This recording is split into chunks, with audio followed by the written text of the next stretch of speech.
Gather around, Skull brothers and sisters. This is Skull Rants, brought to you by Minnesota Sports Talk. I'm your host, Dave. You can follow me on X at Skull World. Make sure you subscribe, like, and leave a comment below. Tell me what you think about the new Great Wall of Minneapolis. Let's go. Let's skull. One of the main things the last couple of years they talked about was improving the running game. Quasey, you got to win in the trenches in January. That's where we're going. That's what we did this offseason. We focused on the offensive line. About time. Or was it? My biggest pet peeve, my biggest pet peeve is people have pet peeves, but the biggest, if I had one, would be someone saying, hey, the Vikings never invested in the trenches. Dude, Cleveland was we had Darisaw, Cleveland, Bradbury, Ingram, O'Neal, all first and second round picks. We just have a trouble with drafting the offensive line. So let's go get free agents and then figure this out. And we brought in Ryan Kelly and Will Fries. Just a little pat on the back to me. My number one go get free agent was Will Fries. Number one. And while looking at Will Fries, I noticed his center, Ryan Kelly. And I knew he was long in the tooth. But this guy's a Pro Bowler. And he showed it. And he looked mean as hell. And he played mean as hell. And to watch those two guys to play together in 2024 until they got hurt was masterful. So when we signed Ryan Kelly, I was like, Will Fries is on our way. And I was super excited. I honestly didn't think, I thought we were going to focus on getting Will Fries and had potentially could get him. But when we got Ryan Kelly, it was check, that's done. And it's sure enough, Ryan Kelly, as soon as he got signed with the Vikings, he was on the phone with Will Fries. At least, he was, or texting him or whatever he said. So it was a great move by Quasey to go get the tandem. Bradbury gone, Ingram gone. I honestly thought that we were going to be settled with Bradbury taking over at center. He was average, so it wasn't like he was a huge problem for us, but he just couldn't stand up against big tackles. Ryan Kelly can. Will Fries can. They work in tandem. They're smart. I'll talk about the various good things that these players do. I'm going to go one by one, just the starters, who I think are the starters. You'll find out who I feel like are the starters, and I think you do too, based on where we drafted Donovan Jackson. But, let's get started. I'm going to talk about my number one go get was Will Fries in this offseason, 2025 free agent. Will Fries, dude. So his first couple of years wasn't the jump off the map type of thing. He was a 7th round pick, believe it or not. I mean, way late. Now, just going through his draft profile, size-wise, 6'6", 309, hand size 10 1/4. I like hand size. If you ever watch anything about me, I think anything sports-related, a lot of it has to do with size of person's hands. Palm on a basketball, wrestling, being able to grab the strength of your hands, being able to grab. I think it relates a lot to football. So it's big to me, and playing with heavy hands is a big deal. Arms aren't the stellar. That's why he's an offensive guard, 32 and 7/8, which isn't bad, isn't horrible. Now coming out of college, this is what they said. Strength, showed off durability with 42 career starts. Great. It's not been a problem in college. Hopefully it's not a problem in pros. Played both tackle positions and right guard. Punch is accurate and fired with leverage. Makes quick adjustments when front moves. Works to sustain finishes block. I agree with that. Effective when asked to pull. I think he's good at that. Finally lands his block. I think his head's on a swivel. I think he doesn't over pursue people. That's a defensive term, but he doesn't overshoot his block. I think that's great. Got a little lightning problem here. Tackle experience improves protection potential. So, pass blocking. Doesn't cut hands loose unnecessarily in pass pro. Core power, ankle flexion, battle bull rushers. All things good, man. My where I see the big fit is that Kelly and Fries work together so well. They read each other's minds. I think they communicate based on what's happening. They don't. It's almost like mind reading. You worked with somebody so long, you know what they're going to do. It was amazing pickup to get both of them because when they Fries helps out Kelly and does his thing. If he doesn't have a guy on him and he's got his blocking assignment, he will help out Kelly when needed. Allows Kelly to wall off his dude if it's going right or going, if it's going left. This Fries helps him out and then goes finds his man. Stunt, same deal. Someone crosses his face. He's not gonna be sitting back like Ingram was. He's getting the guy. He's reading him. He sees him. He's not just not gonna let him run to the quarterback like on occasion I seen Ingram do.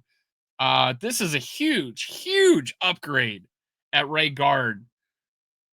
A huge upgrade from anything we've had, including Ingram's replacement last year. So let's again, it was my number one go get. There's nothing I don't like about this guy. The way he played last year, I think that'll continue. I don't think he's going to regress at all. One of the things that I like Kwesi, he went after guys that had a little bit of an injury problem. One, he got them cheaper, and one, he got them. So that's the whole deal there, is they were available maybe because of the injury history. And in college, he played 42 games. So awesome pickup. Ryan Kelly, man, now he's the prototypical center in this league. He's all pro. Um, nothing I nothing I don't like about this guy. He reach blocks. There's jokes about Bradbury being the grim reacher. I think that's Andy says that, but he reaches. He's able to reach block on, and I see him do it on Clark. Um, again, Will Fries helps him out to be able to do on something, do that on some things. He's not a pushover. He's not going to be sitting in JJ's lap like Bradbury was the Cousins. Kelly's the real deal. If he can stay healthy, this is going to be a lockdown interior line with Ryan Kelly. 2025 free agent. A lot of good things about Ryan Kelly. Coming out of college, this is a first round pick. Ryan Kelly is a first round pick, and he played like it.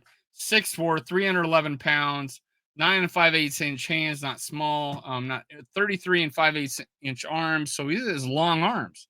Not you don't see that. Pretty decent sized arms, a little better than Fries. Not like a left tackle or a right tackle, but pretty substantially long arms for a center or interior lineman. If you don't have long arms, you end up being in the interior line, and he's average. He's not bad. As far as combine results, there nothing too stellar popped out about Ryan Kelly. His overview or his strengths, heady player with tons of grit and fight, shows the toughness to scrap it out against nose guards and odd fronts, fluid mover. I agree.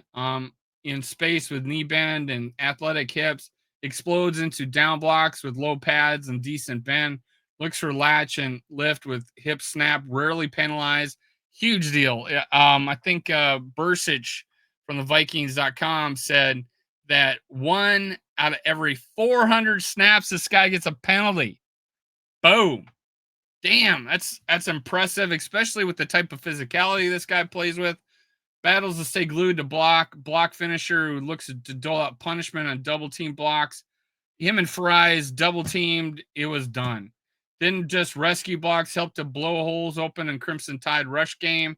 Handles, again, he played for the Alabama and won 2 national titles at center. Handles twist well in pass rush and able to maintain pocket depth of bull rush. Comes with pedigree of success and mental toughness. This guy screamed elite center coming to league, played like one, and now he's a Viking. He's a 31, I believe. I'm not worried too much about the age. I did want a backup center. I was really wanting Seth McLaughlin at Ohio State, have a redshirt year with the injury history, come out, sit behind Kelly, take over in 2027.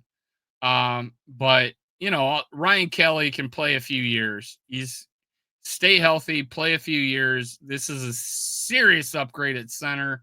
Couldn't pass it up. Hands down to Kwesi Dafamensa. Let's just talk about Brian O'Neill. Brian O'Neill. I don't got his draft profile pulled up, but second round pick. Um, he was our left tackle. He was going to be our left tackle, and we kept him at right. I think it was a good move. He's one of the best right tackles in the league. He's top 3, probably top 2, maybe even at his position. Uh, Made the Pro Bowl last year. He made 2 Pro Bowls now. Brian O'Neill, and that's after having Achilles, and I believe it was the Achilles issue. Um, and he came back from it. So huge deal. Solid right tackle, played really well last year. There's the occasional game where he gets beat. I don't know why. It just don't make any sense because normally he's pretty steady. Might just be having an off game, but they're very rare. And that's what we want. Just rarity of being beat, consistency. This is Brian O'Neill. Leadership's there.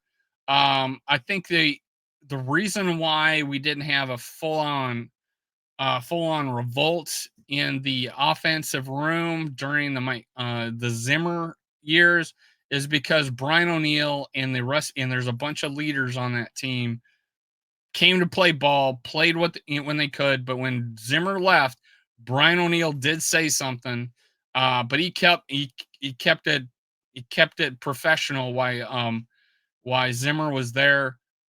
Zimmer just didn't care about the offense. It just didn't meet with his quarterback. But Brian O'Neill, he said something after he left. I think it was to back up some of the offensive players that had some animosity towards Zimmer. He was there to give credibility to the claims. This guy, but stayed professional, and I think he's in a happy place right now with Kevin O'Connell, and I think the whole offense is in a better place. I think even our defense appreciates the fact that Kevin O'Connell gives them the resources to succeed, and got a Brian Flores, got a coach. He's not worried about being upstaged by a really good coach. He just wants the best people to be around him. And it's awesome. And having Brian O'Neill there as an anchor of this offensive line, the the the captain basically of this offensive line. Then you bring in another alpha like Ryan Kelly.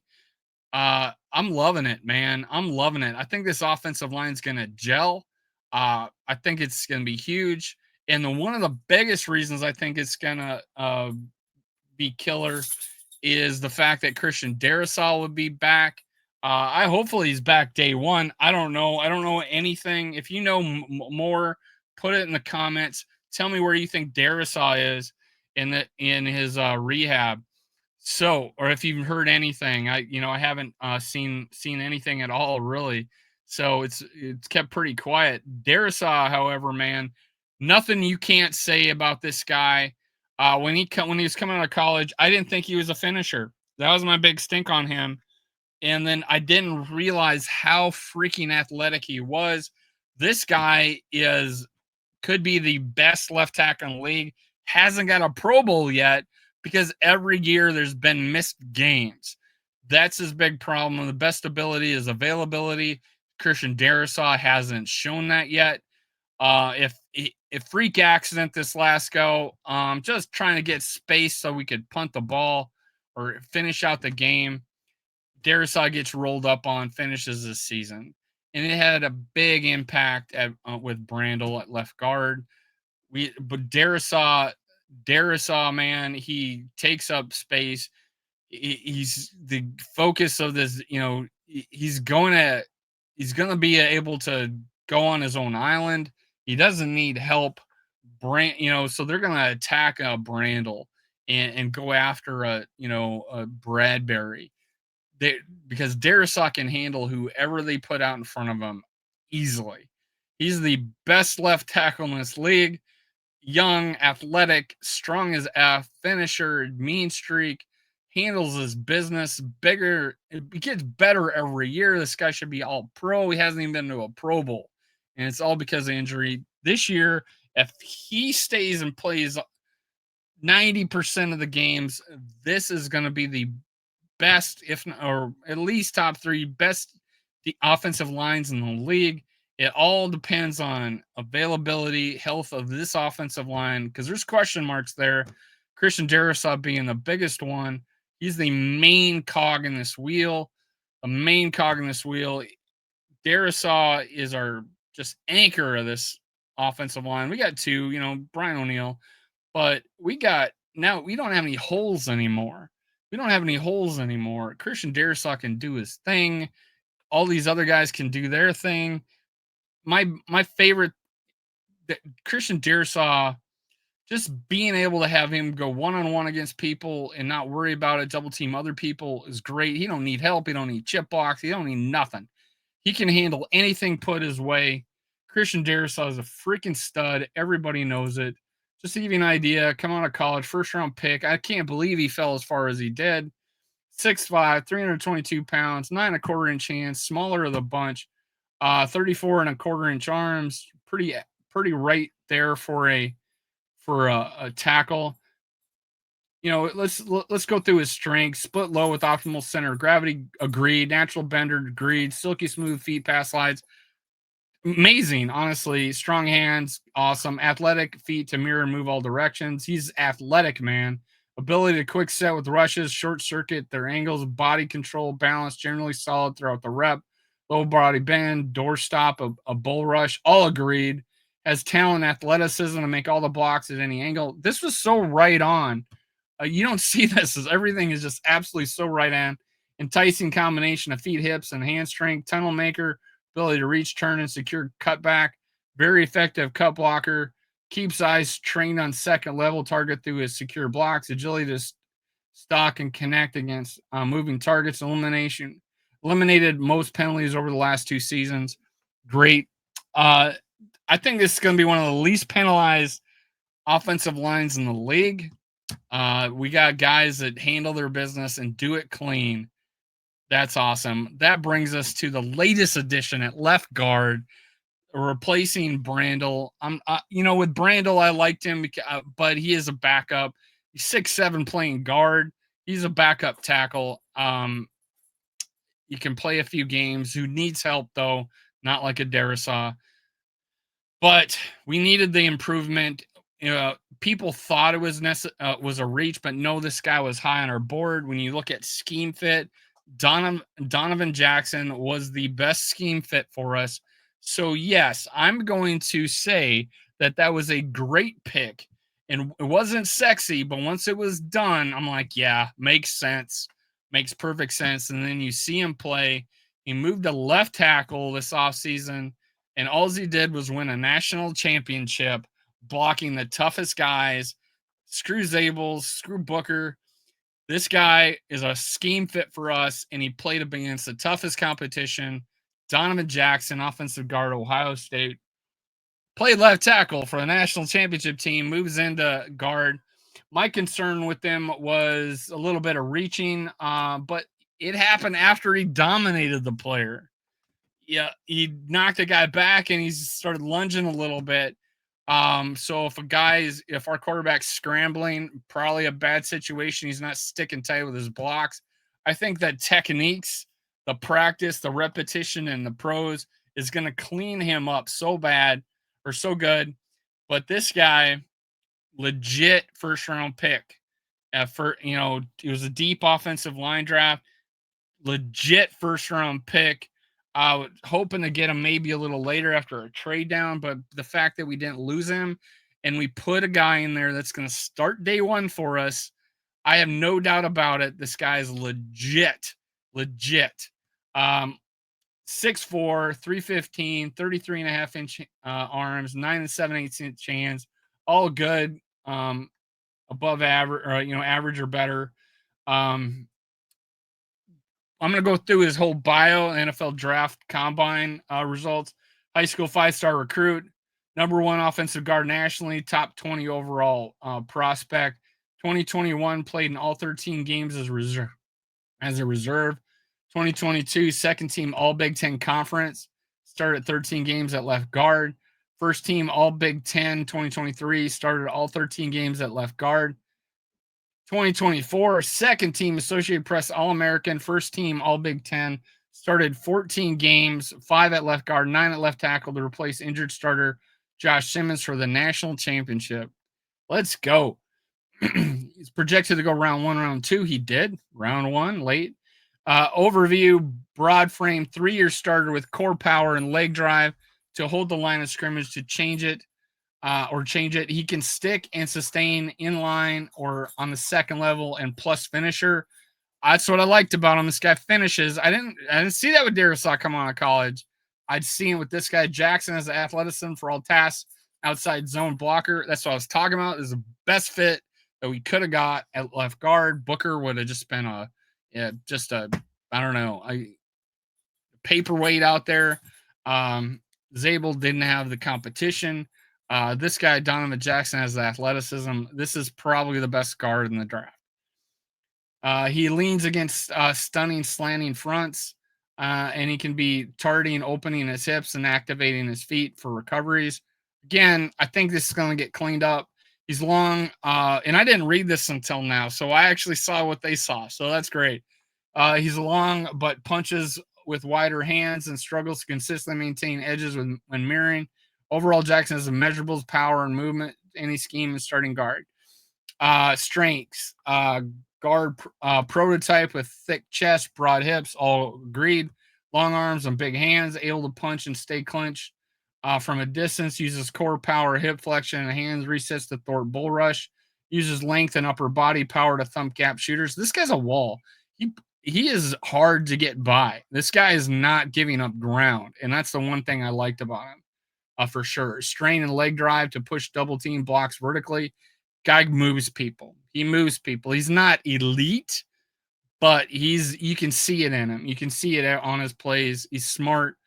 He's much like Will Fries, but on the left side, where he looking for the next guy to hit. He's looking for the next guy to hit, and more so, I think, with this guy. Moves fluidly and good acceleration or for stretch blocks and pulls. He looks for physical blocks, finishes once he's locked in. Weaknesses, wide protection, hands leave his frame wide open. Forward lean diminishes ability to widen defend his edges. Below average agility and lateral quickness and recovery mode. I don't agree with any of that. Quicker defenders can beat him with quick wins, heads up. Becomes hurried getting off secure blocks and up to linebackers. That's nitpicking. I don't think any of that. I do believe the leaning a little bit after he's beating people, though. It's kind of crazy. So if you get a guy that can keep his feet, spin move or something, he might have trouble blocking them. But that's it. Now, would I give this offensive line? This is an A grade for an offensive line. Donovan, I'm not going to grade the pick. I think it was a need. So in that case, it's an A. Sexy impact player. Not going to move the needle necessarily there. But if you think about it, if you secure this offensive line, what better thing to do to sustain, to make everybody better, to make JJ McCarthy better? So this may have been the most important move, most important pick in the draft. I loved it. After the draft, after we picked it, I just started just digging in on him. This is the right guy. Everybody thinks so. Everybody I heard talk. The fact that they give us the 32nd ranked draft is all because of quantity, not quality. We'll talk about the other prospects with the other position rooms, but this offensive line by the end of the season could be anywhere between 1 to 3 best offensive lines in the league, no lower than 5. Stay healthy is the key. Stay healthy is the key. There will be a drop off in talent with the backups, but we do have capable backups. Last year, I thought, deepest line we've had in a while. This is by far the deepest line we've had in a long ass time.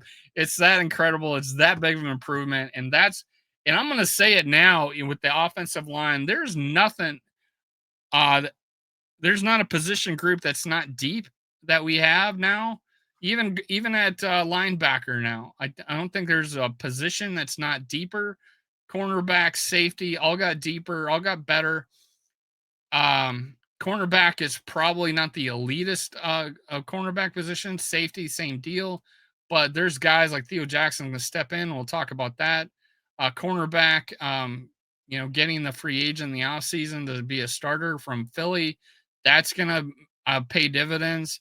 Uh, there's not a position that I'm worried about on this team. The only question mark is, can JJ McCarthy step up and lead this team? I don't have lower expectations. I don't have this, oh well, if we miss the playoffs, no big deal, or if we lose the first round, no big deal. No, JJ McCarthy needs to step up. In fact, I'm gonna do quarterbacks next.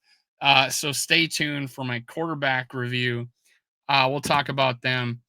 I love this offensive line. I haven't been this excited about the Vikings offensive line in a long, long time. Go Vikes.